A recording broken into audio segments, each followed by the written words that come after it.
What's good, everybody? We just got done playing the final Precon, so what we're going to be doing next is ranking all of the streets of New Capenna Precons in order, and we're going to see which one of the Precons, which ones I suggest you purchase if you want to purchase the more powerful Precons.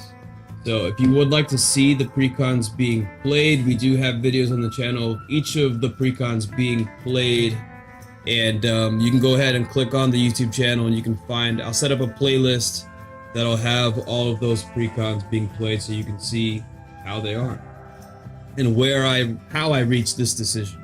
So we're gonna start at number 5. This technically would be the Precon that I would say is the one that you should, out of the box, needs the most work.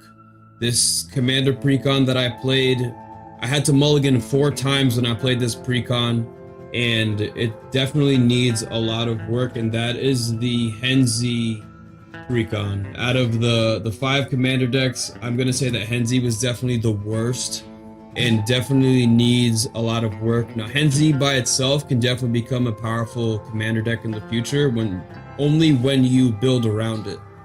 The Henzi Precon, I'm telling you, is really rough, and I could honestly say it's one of the worst Precons that I've ever played, if I'm being honest. So at number 4, we're gonna go with, wow, at number 4, who are we gonna go with number 4? Honestly, at number 4, I'm gonna say Angelo. The Angelo Precon, we played, and we had a difficult time finding creatures to sacrifice to casualty so that the deck could do what it wanted to do. And I think that inside that deck, if you need to add cards to it so that you're able to trigger casualty more often and add cards that are going to be more powerful off of that casualty trigger. I think Angelo inherently is just a powerful card, so they couldn't add cards that were too powerful in the Precon right out of the box. So to me, it made sense that they would hold back from making it too powerful, because people are just going to make it strong on their own. So at number 3, we're going to say it was Kit Kanto. Kit Kanto, that deck played really well. I find it interesting how when you play Kit Kanto, you have a ton of 1/1s on the board. And, you know, people generally are not going to want to cast board wipes and removal on 1/1s, but the 1/1s is what's allowing you to be tapped down to then goad your opponent's creatures. And I think that the deck actually works very well. Kit Kanto was the commander deck that I was the least impressed by when all of them were released, and you can check out those videos in the channel where I reviewed the deck list before they were released, but I ended up being pleasantly surprised by Kit Kanto. At number 2, we're gonna say Perry. That Perry commander deck has the the opportunity to just give your creatures indestructible and then wipe the board, which in my experience playing commander, those plays are game winning.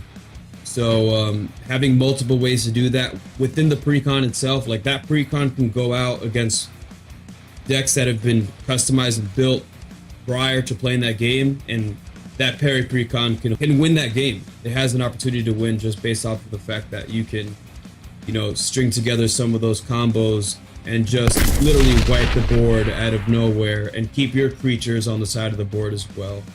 And the final commander deck that we have over here is the Camise. I mean, this commander deck, I think the Precons were initially on sale for $35. You can find a Camise Precon for $65, $70 right now, and I think for good reason. I think that commander deck just is built so well that it's difficult. I don't care what you're playing against, and depending on, obviously maybe not CEDH, but that Camise deck out of the box draws cards consistently.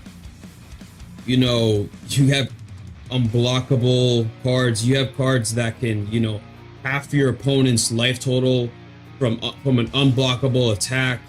I mean, the way you draw cards, the way you can reanimate your creatures, the way the deck just synergizes so well, where I can honestly say that Camise, out of all the precons that I've ever played in my life, back in 2014, I could say that Camise is one of the most powerful precons. Maybe not the most powerful commander, it's definitely a good card, but I just think out of the box, a deck that was built really well. I think that it's going to be difficult for me to find the commander deck that's built as well as Camise was in the future. So I hope you enjoyed this video.